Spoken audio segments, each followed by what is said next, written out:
man so wealthy he buried cash in the ground because he had nowhere else to store it.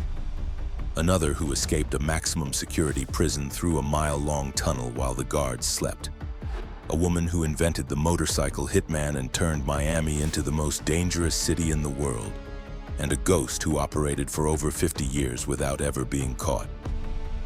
This is not fiction. All of it actually happened. What you are about to see is the real, documented, unfiltered story of the 10 most wanted criminals in history. 10 individuals who built empires on corruption, violence, and illegal merchandise, who brought entire governments to their knees, who corrupted armies, judges, and presidents. Some died in confrontations with law enforcement, others are serving life sentences, and one of them may still be out there. Stay until the end, because the last name on this list is the most unsettling of all. A former elite soldier trained by the state itself to protect his country, who chose to use everything he had learned to destroy it, and his body was never found. Number 1. Pablo Escobar Gaviria, the boss of all bosses. There was a man who, for nearly a decade, brought an entire country to its knees.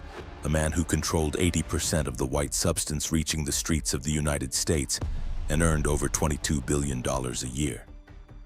A man who appeared on Forbes magazine's list of the world's wealthiest people at the very same time he was the most wanted criminal on the planet. That man was Pablo Emilio Escobar Gaviria. He was born on December 1st, 1949 in Rio Negro, Antioquia, Colombia. The son of a humble family, young Pablo quickly understood that poverty was a sentence he refused to accept. His first steps into a life of crime were modest: document forgery, car theft, petty scams. But Escobar's ambition had no ceiling. In the late 1970s, he allied with Gonzalo Rodriguez Gacha, Carlos Leder, and the Ochoa brothers to found the Medellín Cartel, the first criminal organization in history to export illegal merchandise on a truly industrial scale. It was not simply a trafficking network. It was a corporation with a hierarchical structure, hidden laboratories deep in the Colombian jungle, its own routes into Europe and North America, and a bribery network that reached judges, military officers, lawmakers, and presidents. Escobar's fortune was estimated at between $25 and $30 billion. At the height of his power, the Medellín Cartel moved over $100 billion a year. But Escobar was not merely a criminal. He was also a master of public relations. He built housing for the poor, funded soccer fields, and created an entire neighborhood called Medellín Sin Tugurios. In 1982, he even secured a seat as a congressman in the Colombian legislature, a position from which he was removed when the then Minister of the Interior publicly exposed his criminal past. Escobar's response was merciless. He ordered the elimination of anyone who stood in his way. Justice ministers, presidential candidates, the editor of the newspaper El Espectador, 3 candidates for the Colombian presidency. It is estimated that over 4,000 people had their lives taken under his orders, including judges, police officers, and innocent civilians. When the Colombian government sought to extradite him to the United States, Escobar declared all-out war. His campaign of terror included the bombing of commercial flights, car bombings in Bogota and Medellín, and the kidnapping of public figures. He even negotiated his own surrender. In 1991, he turned himself in on the condition that the government build a prison to his specifications, La Catedral, where he received visitors, made strategic decisions, and continued running his empire. When authorities attempted to transfer him to a real prison in 1992, Escobar simply walked out. The manhunt that followed was one of the most intense in history. The Colombian government, the US DEA, the paramilitary group Los Pepes, and an elite unit known as the Bloc de Búsqueda pooled resources, technology, and intelligence to track him down. In the end, Escobar's obsession with calling his family over radio communications became his undoing. On December 2, 1993, one day after his 44th birthday, he was taken out on the rooftop of a house in the Los Olivos neighborhood of Medellín. To this day, debate continues over whether he was eliminated by special forces or took his own life. What no one disputes is what he left behind: a traumatized country, thousands of shattered families, and a criminal legacy that persists to this day. Number 2. Joaquín El Chapo Guzmán, the Escape King. If Pablo Escobar was the terror of Colombia, Joaquín Archibaldo Guzmán Loera, nicknamed El Chapo for his short stature, was the man who turned the trafficking of illegal substances into a global operation from Mexico. Born in 1957 in La Tuna, a remote village tucked in the mountains of Sinaloa, Guzmán grew up surrounded by poverty and poppy fields. From his teenage years, his path was clear. Organized crime was the only ladder that would carry him out of misery. He joined the Guadalajara Cartel under Miguel Ángel Félix Gallardo, learning the business of illegal substance trafficking from the inside. When that cartel fragmented in 1989, El Chapo seized control of the Sinaloa territory and began building his own empire. Under his command, the Sinaloa Cartel became the most powerful criminal organization in the world, with roots connecting Latin America to Europe, Asia, and Australia, and a logistical capability without precedent.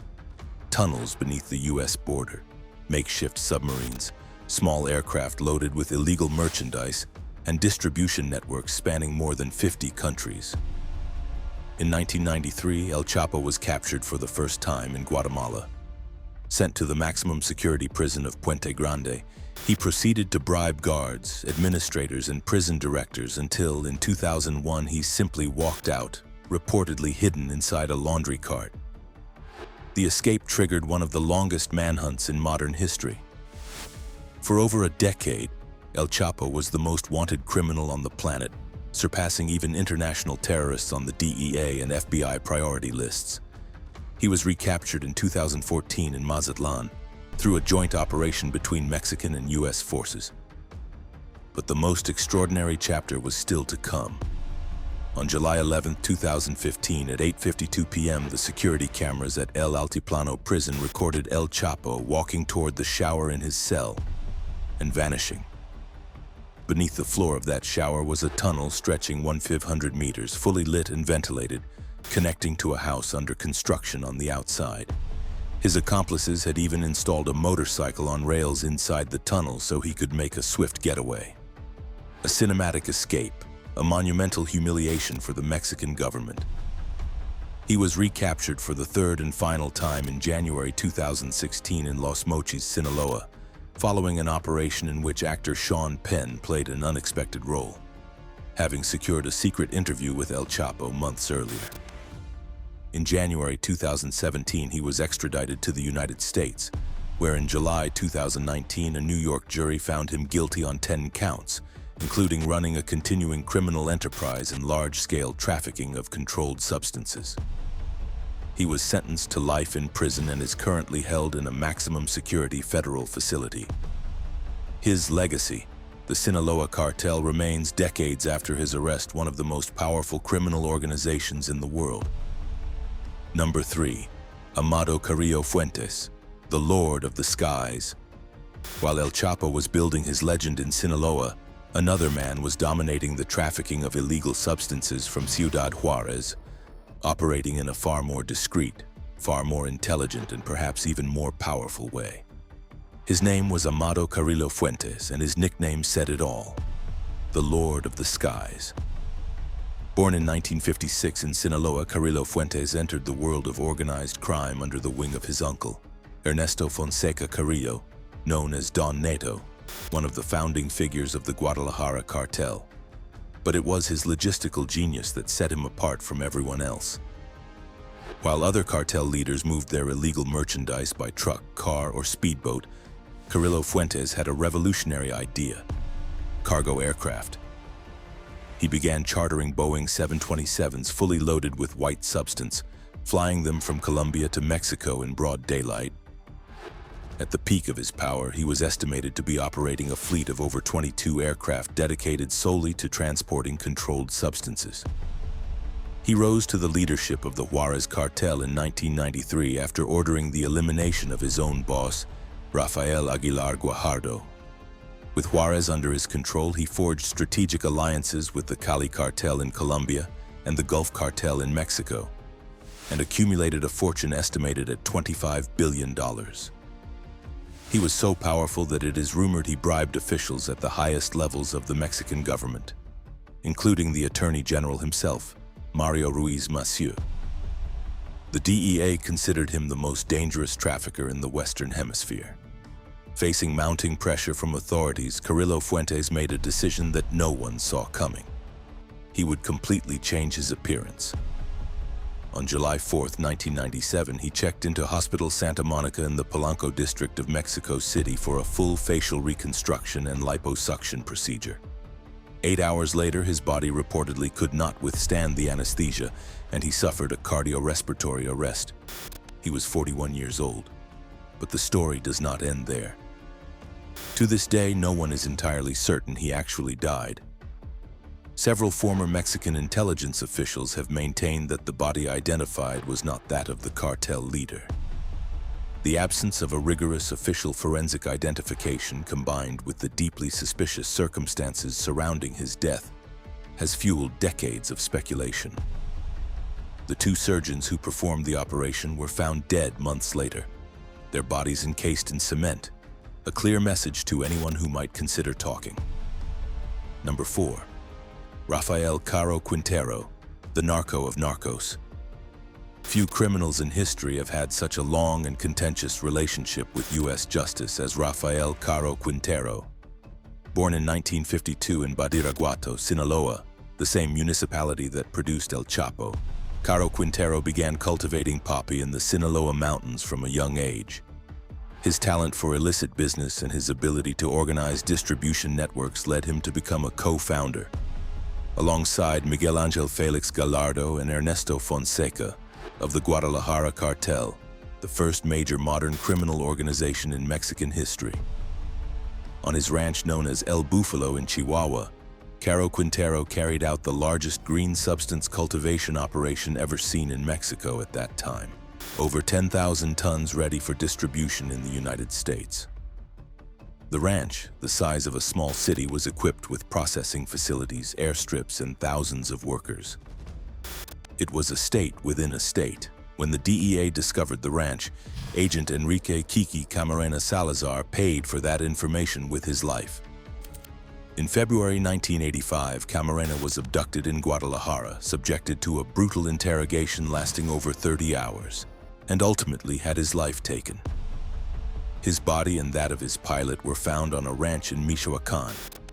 The Camarena case triggered the most severe diplomatic crisis between Mexico and the United States in decades and made Caro Quintero the #1 public enemy in Washington. He fled to Costa Rica, where he was captured and extradited to Mexico. He was sentenced to 40 years in prison. But in 2013, a Mexican judge released him on a legal technicality, arguing that he had been tried in the federal court system when he should have been tried in the ordinary court system. The United States reacted with fury. It temporarily recalled its ambassador, suspended border cooperation agreements, and offered multi-million-dollar rewards for his recapture. Caro Quintero returned to organized crime, rebuilding his network. It was not until July 2022 that Mexican forces captured him again in Sinaloa. And on February 27, 2025, after 40 years of waiting, the United States finally achieved what it had sought for decades. Rafael Caro Quintero was extradited to American soil to answer for the killing of Kiki Camarena. Standing before a federal court in New York, 71 years old and in handcuffs, the man who founded Mexico's first great modern cartel had to listen as the prosecutor declared, "This man is responsible for the deaths of many Americans, directly and indirectly." Number 5. Miguel Ángel Félix Gallardo, the Godfather. Before the Sinaloa Cartel existed, before the Zetas existed, before El Chapo or El Mayo were household names, there was one man who controlled everything from the shadows. A man who had served as a governor's bodyguard, as a federal police officer, and who became the most influential criminal organization leader Mexico has ever produced. That man was Miguel Ángel Félix Gallardo, the boss of bosses, the Godfather.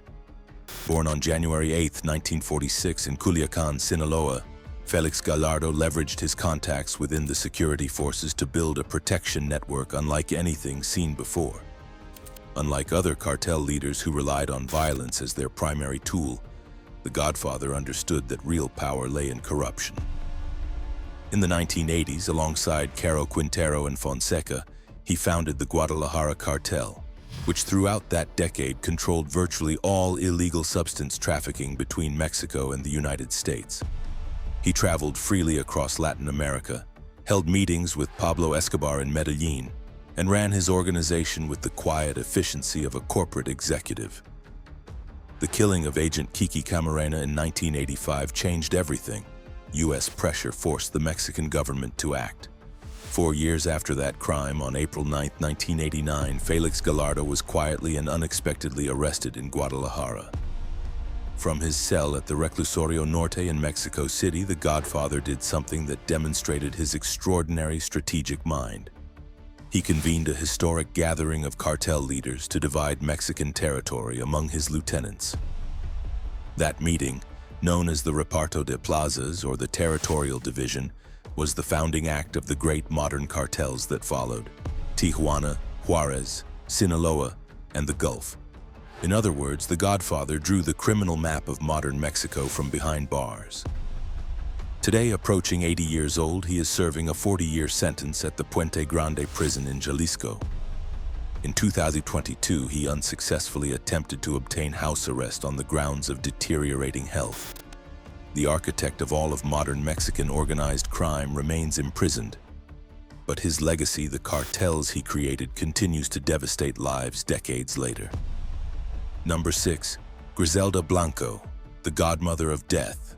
In a world dominated by men, there was one woman who surpassed them all in ruthlessness, intelligence, and criminal audacity. Griselda Blanco Restrepo, known as La Madrina, the Black Widow, or the Queen of Miami, was a pioneer of white substance trafficking in the United States decades before Escobar or El Chapo had ever made a name for themselves. Born on February 14, 1943 in Cartagena de Indias, Colombia, Griselda endured a brutally violent childhood. By the age of 11, she had already been involved in her first crime. She married 3 times, and all 3 of her husbands ended up with their lives taken. Not by coincidence. By her 20s, she was already part of Colombian smuggling networks, and by the late 1960s, she had emigrated to New York, where she began building her white substance distribution network. But it was in Miami where Griselda Blanco would write her darkest chapters. In the mid-1970s, the Florida city became the epicenter of illegal substance trafficking into the United States, and Griselda controlled all of it. She introduced methods that permanently transformed organized crime in North America. Motorcycle riding hitmen, attacks carried out in broad daylight in public places, the elimination of rivals along with their families. The period known as the Cowboys' Wars left more than 3,000 homicides in the Miami area between 1979 and 1981, and Griselda Blanco was the chief architect of that chaos. Authorities held her responsible for between 40 and 250 killings over the course of her criminal career. She was arrested in 1985 during a DEA raid on her California residence. The legal proceedings that followed were extraordinarily complicated. Her main prosecution witness, a former hitman known as Jorge Rivi Ayala, was discredited after a sexual misconduct scandal involving court employees. Ultimately, in 1998, she pleaded guilty to 3 counts of second-degree murder. She was released in 2004 and deported to Colombia. On September 3, 2012, at the age of 69, her life was taken outside a butcher shop in Medellín. A motorcycle hitman shot her twice in the head. Even her own death was a mirror image of the method she had invented. Number 7. El Mencho, the last great cartel boss. When El Chapo was imprisoned and Mayo Zambada fell in 2024, one man remained. A man who had outlasted every rival, evaded every intelligence agency in the world for decades, and whose criminal organization had reached a level of power comparable to Escobar himself. That man was Nemesio Ruben Oseguera Cervantes, known as El Mencho, founder and leader of the Cartel Jalisco Nueva Generación, the CJNG. Born in 1966 in Aguililla, Michoacán, El Mencho knew rural poverty from childhood. He emigrated illegally to California, where he was arrested for possession of an opiate-based substance and deported back to Mexico. That deportation, paradoxically, was the turning point in his criminal life.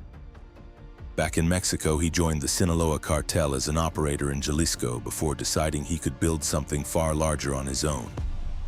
He founded the CJNG around 2010 and in less than a decade transformed it into the most violent and expansive criminal organization in Mexico. Under his command, the CJNG developed capabilities that set it apart from every previous cartel. Drones modified to carry explosives, rocket launchers capable of bringing down military aircraft, vehicles reinforced with steel plating, and an active presence in more than 200 cities across Mexico and dozens of countries on every continent. El Mencho carried a $10 million bounty placed by U.S. authorities and was considered the most wanted criminal organization leader on the planet. His ability to remain in the shadows was legendary. While El Chapo was granting interviews to Hollywood actors, El Mencho would disappear for months at a time. He rarely appeared in public, constantly changed safe houses, and maintained an almost paranoid level of operational discipline. For years, the DEA and the Mexican military tracked his signal without success. It all ended on February 22, 2026, during Operation Jalisco. The Mexican armed forces, backed by U.S. intelligence, located him in the mountainous area of Tapalpa, Jalisco. During the operation, El Mencho and 6 members of his security escort were taken out. Critically wounded, he died while being airlifted to Mexico City. The CJNG's response was immediate. Within hours, 252 blockades involving burning vehicles were reported across Jalisco, Michoacán, Guanajuato, Guerrero, Puebla, and several northern states. Even in death, El Mencho demonstrated the full extent of the power he had built. Number 8. Juan Garcia Abrego, the first on the FBI's list. There is a fact that very few people know, and it is what makes Juan Garcia Abrego a uniquely historic figure. He was the first non-American criminal to appear on the FBI's 10 most wanted list. That single fact says everything about the level of threat he represented. Born in 1944 in La Paloma, Tamaulipas, Garcia Abrego grew up in northeastern Mexico, a border region that has historically been a haven for smugglers. He was the nephew of Juan Nepomuceno Guerra, one of the founding figures of organized crime in Tamaulipas, which opened the doors to the world of illegal substance trafficking for him from an early age. During the 1980s, Garcia Abrego took control of the Gulf Cartel and forged a strategic alliance that would change history. He reached an agreement with the Colombian Cali Cartel to transport 50% of the white substance entering the United States in exchange for payment in kind, receiving 50% of the merchandise rather than cash. That deal turned him into one of the richest and most dangerous men in the world almost overnight. His corruption network was so deeply embedded that, according to subsequent investigations, it reached senior officials within the Mexican government as well as agents of the FBI and DEA. For years, he operated with near-total impunity across the states of Tamaulipas, Nuevo León, and Veracruz. He was declared public enemy number 1 by the United States Department of Justice. In January 1996, he was captured in Monterrey, and in an unprecedented move, the Mexican government deported him directly to the United States without a formal extradition process, on the grounds that Garcia Abrego also held American citizenship. He was sentenced to 11 consecutive life terms by a Houston court. The Gulf Cartel survived its leader and continued operating, but it would never again enjoy the level of impunity it had reached under Garcia Abrego's command. Number 9. El Mayo Zambada, the ghost of Sinaloa. If there is one name on this list that represents the ultimate capacity for survival within the world of organized crime, it is Ismael El Mayo Zambada Garcia. While every one of his associates, rivals, and allies fell, arrested, eliminated, or extradited, El Mayo remained free for over 50 years, never captured, never extradited, operating in plain sight for decades, until the day that no one saw coming. Born in 1948 in El Alamo, Sinaloa, Zambada began his career in illegal substance trafficking in 1969 at the age of 19, by his own later admission. He co-founded the Sinaloa Cartel alongside El Chapo Guzman. But while El Chapo gravitated toward glamour and visibility, El Mayo operated entirely from the shadows. He gave no interviews. He appeared in no photographs. He had no social media presence. He was a ghost with a real name. Under his oversight, the Sinaloa Cartel trafficked, by his own confession, over 1 million kilograms of white substance into the United States, generating hundreds of millions of dollars annually. His corruption network, which he himself acknowledged under oath, extended to municipal police, state police, high-ranking military officials, and top-level political figures within the Mexican government. El Mayo bribed virtually every power structure that could have posed a threat to his organization. On July 25, 2024, everything changed. El Mayo was contacted by Joaquín Guzmán López, one of El Chapo's sons, known as one of Los Chapitos, to attend a meeting in Culiacán. When he arrived, he was restrained, loaded onto a small aircraft and transported directly to U.S. territory, landing at the private airport of Santa Teresa, New Mexico. It was an operation he himself described as a betrayal and an abduction. In August 2025, El Mayo pleaded guilty before a federal court in New York, admitting to decades of substance trafficking and bribery of Mexican government officials. The last ghost of the classic Mexican criminal underworld had finally been brought to justice. Number 10. Heriberto Lazcano, the executioner of Mexico. To close this list, we arrive at perhaps the most brutal criminal of all those featured here. Not the wealthiest, not the most powerful in economic terms, but the one who pushed the violence of Mexican organized crime to levels no one had thought possible. We are talking about Heriberto Lazcano, known as El Lazca, founder and supreme leader of Los Zetas. Born on December 25, 1974 in Apan, Hidalgo, Lazcano came from a working-class family with no criminal background. At 17, he enlisted in the Mexican army, where he demonstrated exceptional aptitude and was selected for the Grupo Aeromóvil de Fuerzas Especiales, the GAF, the most highly trained elite unit in the Mexican armed forces. He received specialized training in combat tactics, covert operations, explosives handling, and interrogation techniques. He was an elite soldier, and he chose to put all of that training at the service of organized crime. In the late 1990s, Lazcano deserted the army along with other GAF members and placed himself at the service of the Gulf Cartel as an armed security force. Those former soldiers became Los Zetas, a paramilitary force that brought to Mexican organized crime a level of brutality and tactical capability never seen before. The difference from other criminal groups was stark. Where other cartels had improvised hitmen, Los Zetas had soldiers trained by the state itself. When Los Zetas broke away from the Gulf Cartel and established themselves as an independent organization, Lazcano transformed them into the most feared group in Mexico. Under his leadership, Los Zetas seized control of northeastern and eastern Mexico through absolute terror. The mass killing of Central American migrants, direct confrontations with the military, and brutal domination of entire territories. The massacre of 72 undocumented migrants in San Fernando, Tamaulipas in August 2010 was one of the most horrific atrocities in the history of Mexican organized crime. And it was directly attributed to Los Zetas under his command. On October 7, 2012, in Progreso, Coahuila, a unit of Mexican Marines and soldiers tracked him down. Lazcano was taken out in the confrontation. He was 37 years old. But the most extraordinary detail was not his death. It was what came after. An armed unit stormed the funeral home where his body was being held, overpowered the staff, and drove off with the body in a hearse. The remains of the Los Zetas leader vanished. They were never recovered. To this day, theories persist that he may have survived, though the forensic evidence available confirms his death. What connects all of these names is not simply crime. It is the staggering scale of their operations, their ability to corrupt entire institutions, and the indelible mark they left on their societies.